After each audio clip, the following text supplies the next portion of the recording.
Good morning and welcome back to Not So Grand Garage. Today I'm out in the driveway taking a look at this 2017 Jeep Cherokee. Got 2.4 in it. It's a Trailhawk package. Owner said she was on her way to work and battery light had come on, and a few miles down the road it left her stranded. So we're gonna take a look at things. So far the battery had been replaced a few months ago. It was sitting at 10.5 volts when I got home and checked it out. So went and put it on the charger overnight so I could get this thing started this morning and find out what's going on. So let's get at it.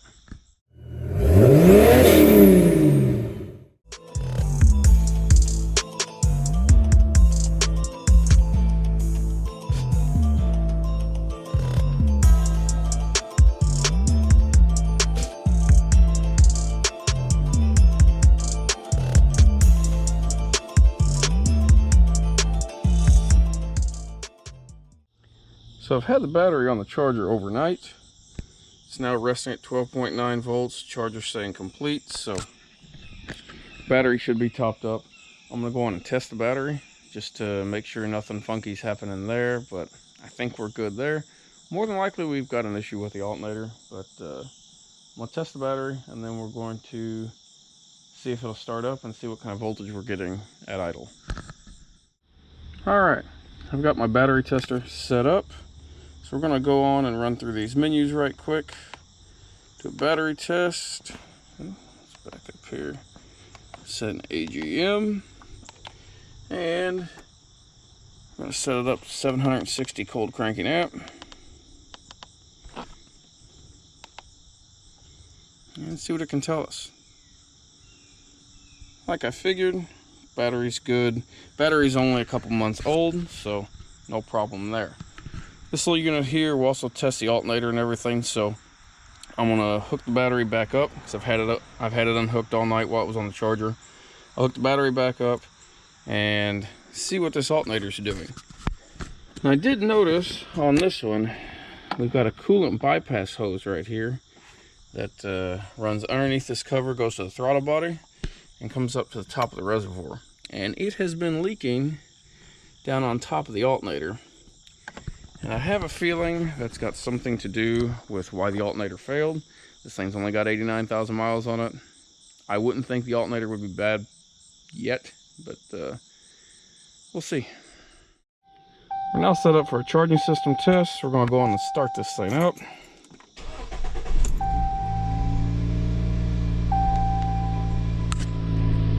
As you can see, the alternator's doing nothing.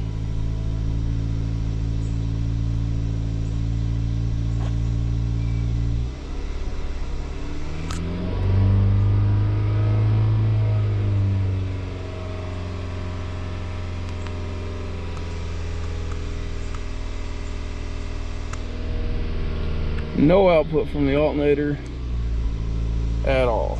So I'm gonna go on and pull the belt off the alternator, get a few things. I've already got a few things out of the way to get down to it because I had my suspicions that's what was going on. But yeah, I'm gonna show you how to get to it. It's not bad on this one, so should be a pretty quick change out. Part cost is pretty substantial on it, so we're gonna go a different route with that. But yeah, I'm gonna go on and get this one apart. Went on, got our battery unhooked, got it back on the charger, just to make sure this battery gets topped up. These aren't cheap these days, and I don't want to leave it discharged at all. But interesting note, this thing's got a nearly 1,000 cranking amp AGM battery in it. And when the battery light came on, said it was approximately 10 miles. And it was dead in the water. This thing has, you know, electronic power steering, stuff like that. Got a 160 amp alternator on it. With all the electronic stuff going on in these cars these days, without the charging system working, you'll be on the side of the road pretty quickly. So it's something to pay attention to. Anytime a warning light on the dash, battery light, things like that come on, it'd be a good idea to go on and stop and check things out. At least that way you don't end up stranded. So anyways, we're gonna go on and get down here, get these connections off the back side of the alternator, get this belt off, and go on and see if we can pull that out. To give us a little better access down to our belt tensioner and everything, I'm gonna go on and pull this air box off. A couple screws that split the top. I'll take this clamp off here, then this top piece will come off. I'm sure there'll be a couple bolts down the bottom to remove the base. Okay, this is ready to come out. Did have one bolt to remove back here from this bracket, but now this piece can twist, come up and out.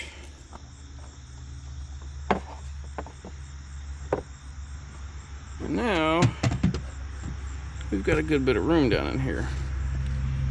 As you can see, there's coolant stains on the top of the alternator. I've got signs of coolant going down in the vents here, down the back side as well. And it looks like this hose right here has been leaking for a good bit. There's coolant residue on the bracket, so we'll definitely have to address this coolant hose and get that sorted out before we send this one on its way.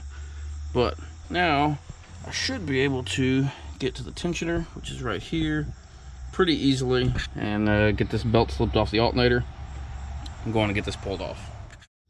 Got our 16 mil 12 point down on the tensioner on our belt tool here. So as you can see, that frees our belt up. So we're going to go on, pull this loose, and slip that belt off.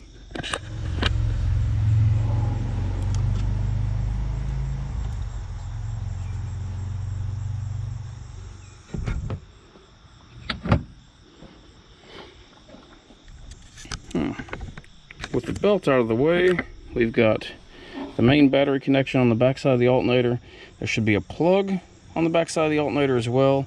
And we've got one bolt here, and should be 2 bolts down on the bottom that hold the alternator in place. Got a 13 millimeter nut on this stud for your main battery connection, and you should be able to see that little wire connector right next to it. That should be it.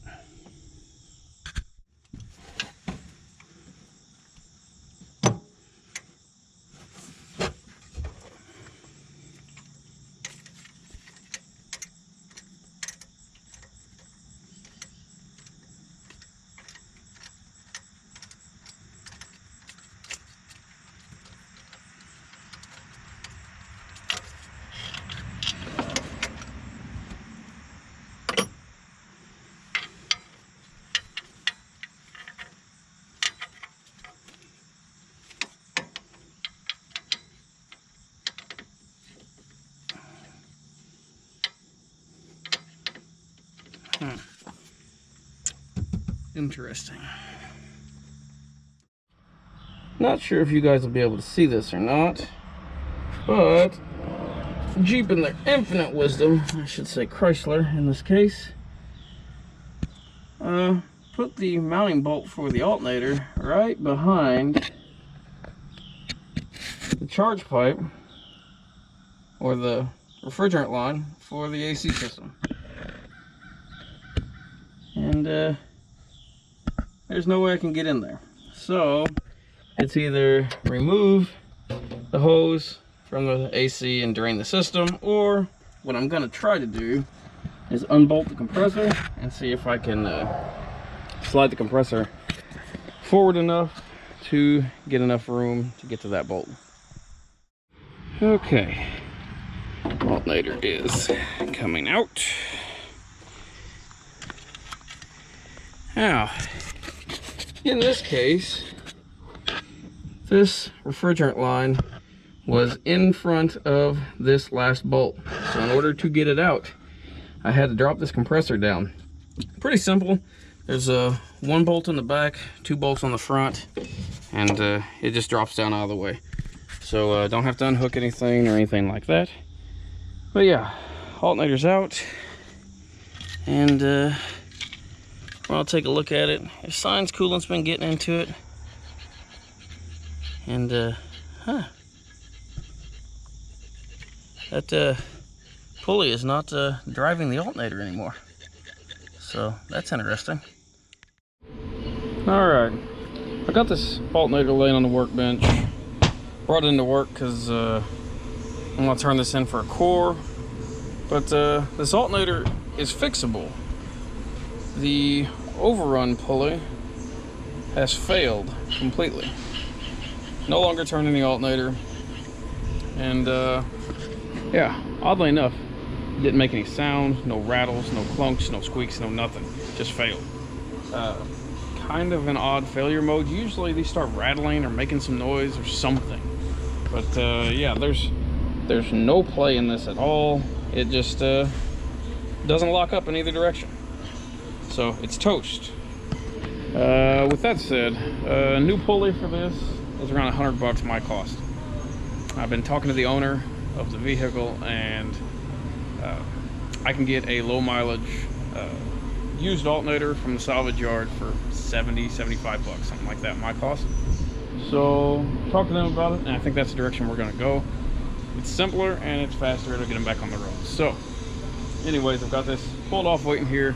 We're gonna run this out to the junkyard, swap it out, give this to them for a core, and get that other one picked up. Hopefully get them back on the road. Well, I got our used alternator put on. I went on and stopped by a parts store on my way home with it and had them throw it on their test bench. It tests good, but I'm gonna go on and test it as well now that it's all hooked up.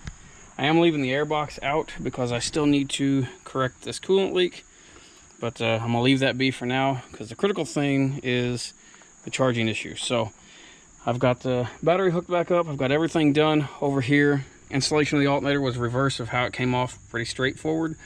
Went on, put a little blue Loctite on all the bolts for the compressor and the alternator, because oddly enough, I took out 2 of the alternator bolts by hand and 1 of the compressor bolts by hand. I'm not sure if someone had been in here before or if they had vibrated loose, which would be really strange. So I'm gonna assume someone has had this apart and at one point before they bought it and missed some bolts. So anyways, went over everything, double checked everything, checked our connections, we're good there. So we're gonna start it up and do a charging system test on it. Cool, I wanna start it up and listen for any odd noises.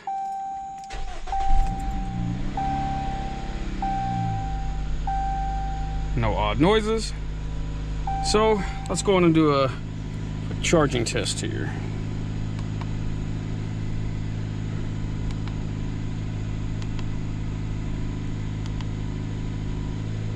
Shows we're charging at 14.4, 14.5.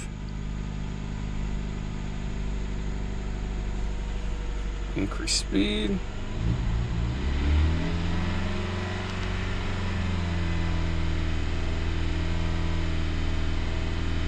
Charging normal. So we are good to go there. Now I will have to go in and clear some codes. It threw about a dozen or more codes. Pretty well every module on this thing was throwing a low voltage code.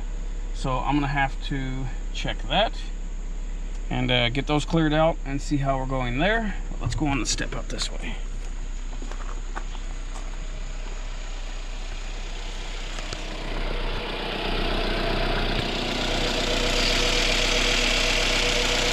New alternator seems to be quiet.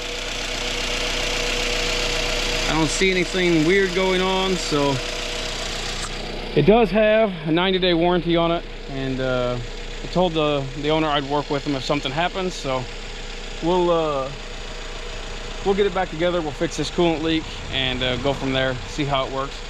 I did note that the alternator had been laying on the shelf for over a year, so it's possible it could have a bearing issue or something like that come up in the next month. You never know when it comes to this type of thing.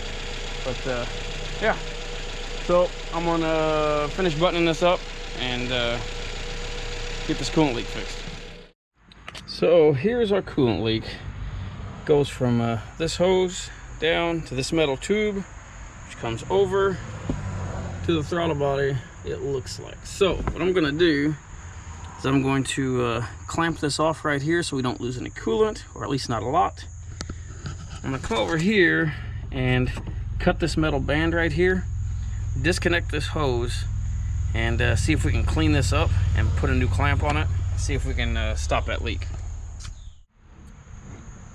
I've got this off of here. I'm gonna trim this hose back a little bit, slide it back on here, and use a standard clamp on it, see if we can get this leak to stop. Otherwise, this hose assembly here is, as far as I can find, dealer only, and online dealerships want around $55 for it. Here locally, it's probably 60 or 70. So trying to avoid that. It's an unnecessary cost if I can get the leak fixed. Okay, got the hose cut back, got this cleaned up a little bit, got a clamp on there, and got it tight. So I'm going to unclamp this side, start it up, and check it for leaks, and see if it holds. I mean, it's worth a shot. It had already failed. If we can fix it this way, at least get them by for a little bit longer, so be it. I've had it running for a good bit now. I don't see any signs of leaks or anything on that hose. So I'm gonna go on and finish putting the airbox and everything back together, and here in a little bit take it for a test drive, make sure everything's good. I want to drive it a little bit, make sure that alternator's not going to do anything funny. But yeah, I think we've about got this one wrapped up. Just got back from a test drive, checking things over. I don't see any coolant leaks down in there, so I think we're good there. And no odd noises or anything like that, so I think we're good. Well, I think it's going to wrap it up for this one. Got it back on the road for a fairly reasonable price. Heck of a lot better than the $400, $500 for a new alternator. Like I said, this one's got a 90-day warranty on it. Starts making noise or anything like that, I'll swap it out for them. Not that big of a deal. Now that I know how it goes, it won't take very long to do it, but I don't think we're going to have any issues. We'll just have to wait and see. But anyways, yeah, I'm going to wrap it up there. So, if you haven't already, please subscribe. If you've got any comments, questions, what have you, just drop them in the comment section below. We appreciate you watching. Just a few stored codes in the system. Pretty well every module has at least one, if not four. Yeah.